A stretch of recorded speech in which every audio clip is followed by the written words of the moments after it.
welcome back to Retro Rebound. In today's video, we are going back to a recent one, but a rare Dragon Ball game that I've never played before. So, we talked about a lot of anime games here on this channel, Dragon Ball especially, and yes, there's a lot more for us to get through when it comes to this series. There's Advanced Adventure on Game Boy Advance, Revenge of King Piccolo on Wii, Origins 1 and 2 on DS. You also have Battle of Z. Hell, I even missed out on Raging Blast. So the question you may be asking, wonderful viewer of mine, is why this? And I define it as morbid curiosity. I mean, why make an asymmetrical multiplayer Dragon Ball game? It's tantalizing, just like Jump Force is to me in the case of playing a game off the rip just to know what's happening here. Sitting at an 85 over on OpenCritic with 7% of critics recommending the game, a Metacritic user score of 5.1, and a Steam rating of mixed, many think this game is kinda mid. Releasing in 2022, Dragon Ball The Breakers just marked its 6th season of content. So look, as a diehard Dragon Ball fan who's friends with a lot of other diehard Dragon Ball fans, someone's gotta be playing it, but it's sure not us, it's sure not my group of friends, so whoever it is, thank you, you've allowed this video to be possible. Clocking it at $20, the question we aim to answer today is, does it actually suck? And to answer that, I'd like to first get into my history with asymmetrical multiplayer games. What is that, you may be asking, fair viewer? Nothing, not at all. I have not played a single asymmetrical multiplayer game that comes to mind. It's really never appealed to me. But before any of that, we gotta talk about today's sponsor. Star Wars Hunters Season 2 is out right now on Nintendo Switch, iOS, and Android, so you can bring the fight in battlefields themed after some of the most iconic locations in the galaxy. What's in Season 2, you may be asking? Vader's Castle is now a brand new map. There's a new arena pass featuring a new Hunter and Chaos. There's the Imperial Hunter outfits. There's new events like Graz vs. Chaos. There's new shop bundles featuring outfits like Vader's Apprentice for Reeve, as well as Imperial Mandalorian, which is my personal favorite for Aaron Tal. And there's even a brand new ranked season. So what are you waiting for? Join now and become a top dominator in the arena. Download the game using my link in the description down below. Shout out to Star Wars Hunters for sponsoring today's video. You know, I think part of it's like, I enjoy a team dynamic, and that's usually on like one side of the fence. Like, it's a cool multiplayer concept, but for me, if you were to throw me into a multiplayer category, of course I love me a good co-op game, any sort of co-op story, you'll catch me playing. But otherwise, you could throw me into MOBAs and hero shooters, and I think that would be pretty accurate. But asymmetrical multiplayer games, I thought, well, hey, if there's any great first for me, let's go into one that's considered kind of mid. Maybe it's because the game is, comparatively speaking to its competition, not as good, but ignorance is bliss. I won't know any better. Plus, I'm a huge Dragon Ball fan. Like, this just makes sense to be my first time. First time, last time. All right, let's get into it. So there is a little bit of a story here to set things up. You start things up with a character creator, so you get to build your own little citizen in the world of Dragon Ball, because that is, for those who don't know anything about Dragon Ball The Breakers, the whole point of the game is you're not playing as like Krillin and Yamcha and Goku. At least, technically speaking, you're not. We'll get into how you kind of do. You're playing as a standard citizen on Earth who's being threatened by these raiders, these big villains that you've come to know and love from the Dragon Ball universe. So on paper, I can see the concept here being kind of appealing. Like, what is it like to be, you know, an Earthling hunted down by the androids? Oh, that's kind of accurate. Yeah, let's explore that a little bit. Like, I feel like that's where the concept started, and maybe it should have just stayed in that, you know, incubation phase. But again, I'll break all of it down. So after creating your character, you're gonna learn pretty quickly that there's a lot more cosmetics that you can eventually unlock in a store to really deck out your character with items you would see in the Dragon Ball world to start hunting villains with. Awakening, you're gonna be greeted by Time Patroller Trunks, and he's gonna explain that the portal that sucked you into his world is a temporal seam. And so you're going to join the Time Patrollers and close these seams up, and that's basically it. It just exists to create this plausible loop to excuse why you're gonna be going back into multiplayer missions, and all these different villains and players are gonna be showing up like you're all in this together to fix the time loop. So I'll always remember when Dragon Ball Xenoverse 1 was introduced and how absolutely enthused I was about it, because it was like, finally, yes, a new idea for the Dragon Ball world when all we were getting was the same story of Dragon Ball Z, of Dragon Ball over and over. And like, I have a lot of love for it, but we saw it a million times. So finally, the whole timeline idea pops up with Xenoverse, and it's really exciting because it's like, yes, this is new. We get to flip these familiar stories on their heads. Xenoverse 2 carried that on. And then you get it like again with Breakers. You start to get that feeling of kind of Marvelitis. Like, how many times can we do the whole timeline story and temporal seams and timelines being out of whack before it's been overdone? Well, newsflash, it is a little overdone. So yeah, it's not trying to tell you a great story, but immediately I'm like, oh, so this is just a spin-off of what Xenoverse did, and it's clearly built with Xenoverse assets, from the character models to the world space. And while I think Xenoverse holds up decently nowadays, somehow they've made this game look even cheaper than like Xenoverse 1 when it first came out on like a PS3. Now, if you're looking to buy this game just to goof off with friends, let me warn you now, I think the tutorial is agonizingly long. Like, I bought it ready to just hop into some matches, see what's going on here. This feels like a game that was made during a time where multiplayer games forced you through tutorials to make sure you knew what you were doing online. I know there's like a catch-22 with that. You occasionally get the noob who comes in and sinks the whole match for you. I call it the nature of multiplayer gaming. You never know who's going to be on your side. It could be one of the best players in the world. It could be someone who's brand new to the game, or one of the worst. Like, that's always the dice roll in multiplayer gaming, but this forces you through a tutorial, including a prologue for the story, as well as a match as a survivor and a match as a raider. And the worst part about this is not really the time spent, because it is introducing you to the mechanics, but it's more so that you have to deal with the absolutely horrific AI, which left me oftentimes confused as to what's even going on. Like, I didn't know if the game was broken. I'd be like running around this world and no other characters on my team would be running around. The raider would be like standing still. It was really odd and perplexing, and I think the game actually would have benefited more from just throwing me into the thick of things, because whenever it depends on its AI and its single player stuff, it's pretty terrible. I can't lie. Now, after you survive the tutorial, you can explore a little hub area to spend some money, forge parties, and then hop into matches finally. Now, on the side note here, you can do episodes that function as mini stories, but they're not very good because they get into a very familiar loop I'm about to describe to you, little to no intensity included, because you're forced to lean again on the incompetent AI of the game. So, already knowing the gameplay experience that you've seen on screen here, you might have a question for your boy. I have been an advocate for anime games switching it up a little bit, and well, it's different, all right, and I can give it that much of a tip of the cap. Dragon Ball The Breakers dared to do something different, and that's something I will always encourage, even when it is a miss. You see, today's internet discourse is very black and white. There's no nuance to the conversation. It's always, well, you asked for different, here's different, you should love this. It's like, well, no, different still has to be done well.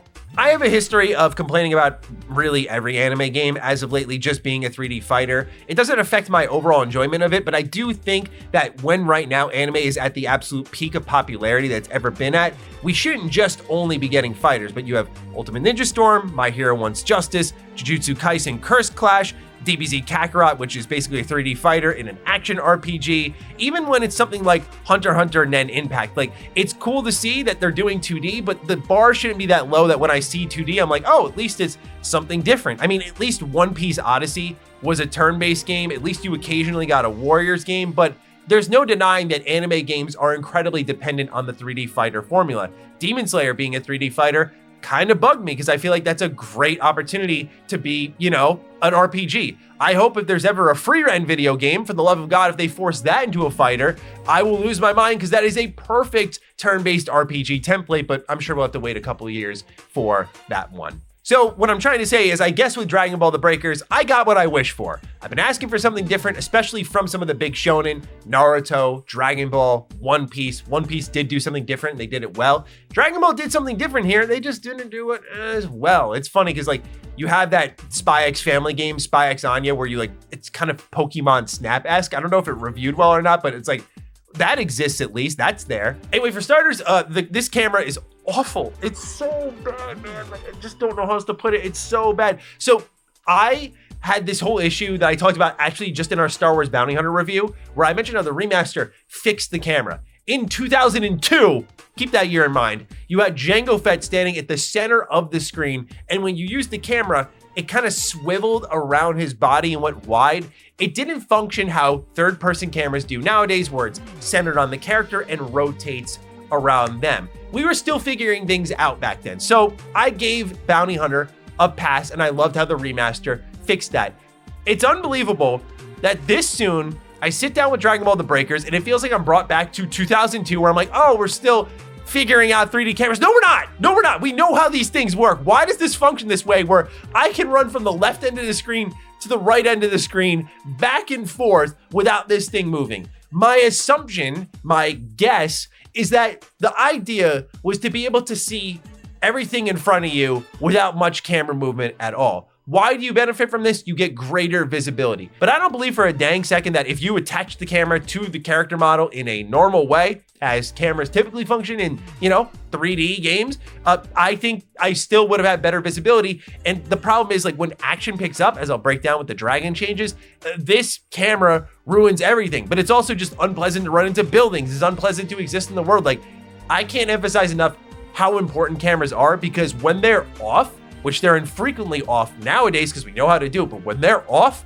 oh, you feel it big time. It's everything. It's such an important part of the feel factor for a game. Like, you feel like you're gliding on the ground in this game. And I think part of that's because the camera is so low, it doesn't sell you the illusion, if it was locked a bit higher up, that, you're not just gliding on the ground, but walking on it. Like, these little design choices affect everything around it. So it may sound like a nitpick, but this camera, I think it's one of those cameras that you see and you understand why it's bad. It looks cheap, and frankly, that's a thing with this game is, yes, it's $20, but I've played $20 games that have gone a way longer way, that look way higher quality, way higher budget. We've reviewed some of them on the channel. Like, I think Splintered Fate on Switch was like around $20 to $30, and I don't think that game looks cheap at all. It doesn't feel cheap. Like, it feels really good. So yeah, there's unfortunately talent and skill levels in this industry, and we're seeing like a lower end here. So in Dragon Ball The Breakers, as I'm sure you already are aware, you can play as either a survivor or a raider. Now, in the survivor role, you can do this cool mechanic called dragon changing, which allows you to turn in the lookalikes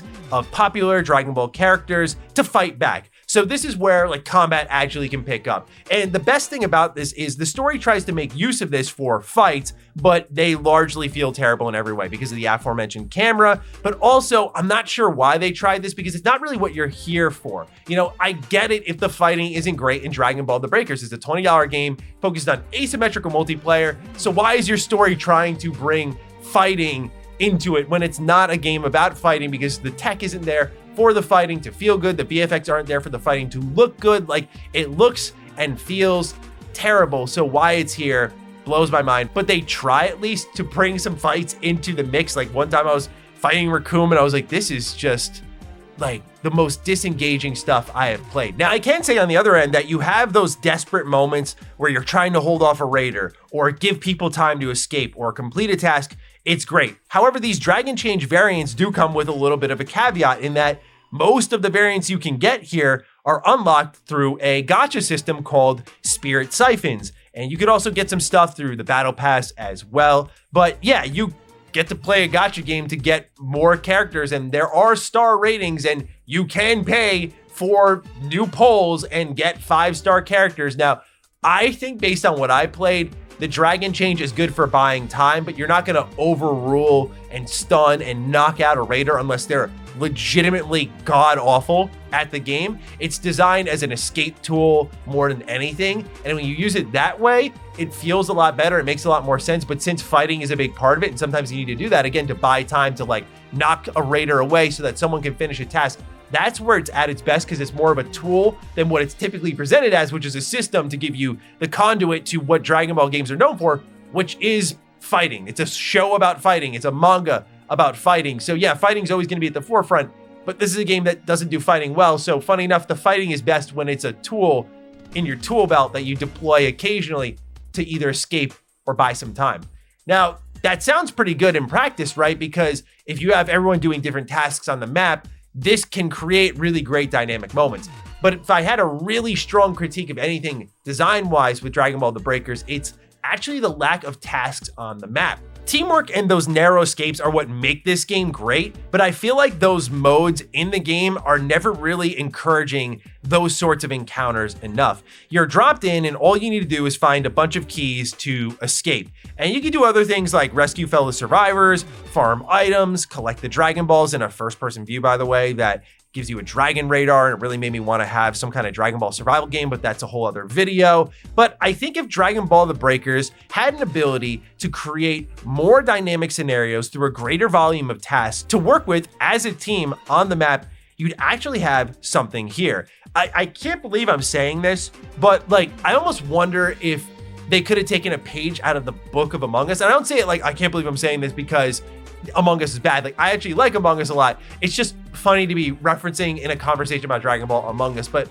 Among Us has so many tasks on the map that people are doing. There's like a risk reward to it all, right? You know, obviously the goal is to cast doubt on everyone else around you to make sure people don't know like you're the killer. There's something in there that I think is a clear hook to a lot of people. And what happens with Dragon Ball The Breakers is there's just not enough tasks on the map, and all those tasks are very samey. Like when I talked about how you go into Dragon Change and you're knocking back the Raider, that typically happens when all of you are messing with the shuttle to escape the map, which takes an agonizing amount of time. You'll typically be discovered by the time that's somewhat done. Even with the Dragon Ball power-ups in the tuck that you can use with Shenron, it doesn't make that much of a difference because the things you wish for aren't going to dramatically, I think, swing a match in your favor in the terms of like getting the task done. So you're really just narrowed down to a very short amount of things to focus on. And if I think this is a game about teamwork, that would be really great. But instead it tries to rely on the panic of, oh man, you know, I'm being hunted down by Cell. But that fades incredibly quickly, especially because I'm usually not doing anything. I'm just trying to hide and find an item that's been procedurally generated and dropped somewhere on the map.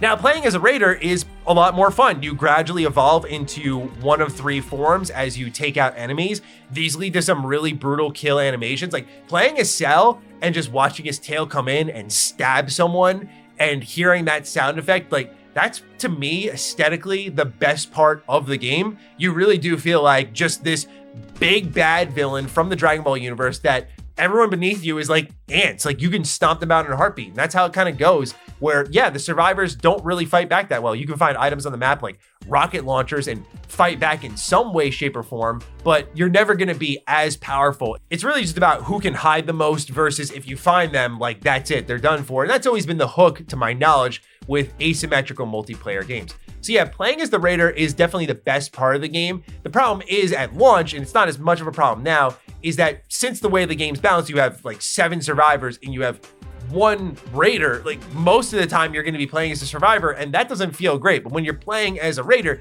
it also doesn't feel great, but it's at least a little bit more enjoyable because you just get to run around, take out all of these citizens. You can destroy whole parts of the map, which I thought was really cool. Like there's moments where you see the dynamic things cropping up in this game. You go, oh, okay, if we had more dynamic moments like this, Dragon Ball The Breakers could at least be considered good, but it's severely lacking that. And as someone who hasn't put a lot of time into the game, I took one glance at the Steam reviews and a lot of people are very disappointed in what's going on with the Season 6 content where, for example, you can't skip cutscenes of certain villains transforming and they're very long and they're also really broken and busted and it's kind of weeding out some of the player base there. So yeah, I wouldn't say that spells the death of the game because as someone who played when it first came out, Naruto to Boruto, Shinobi Striker, I remember thinking multiple times like this game doesn't have that vibrant of a player base, but it's still getting DLC. Xenoverse 2 still getting DLC. I can sit here and complain all I want about games like Dragon Ball The Breakers or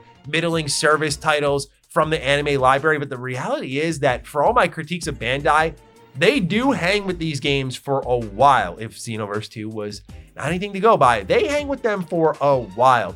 So ladies and gentlemen, does Dragon Ball The Breakers actually suck? In my opinion, I gotta be real, yeah, I think it does. But it's okay because we get this out of the way. Now we got a lot of potentially peak Dragon Ball games in front of us. So I'm looking forward to hearing your thoughts. Have you played this asymmetrical multiplayer Dragon Ball game? Do you think it's a fun experiment? Do you think I was a little too harsh on it for $20? I think ultimately my money was on the line, and personally, I actually got it for $10 and I still felt like this was a waste of my time and money. So that's where I stand on it, but maybe you feel a little differently. I always encourage those thoughts. So fire away down below. Other than that, take excellent care of yourselves, and I will see you in the next Retro Rebound. Peace out. Download the game using my link in the description down below. Shout out to Star Wars Hunters for sponsoring today's video.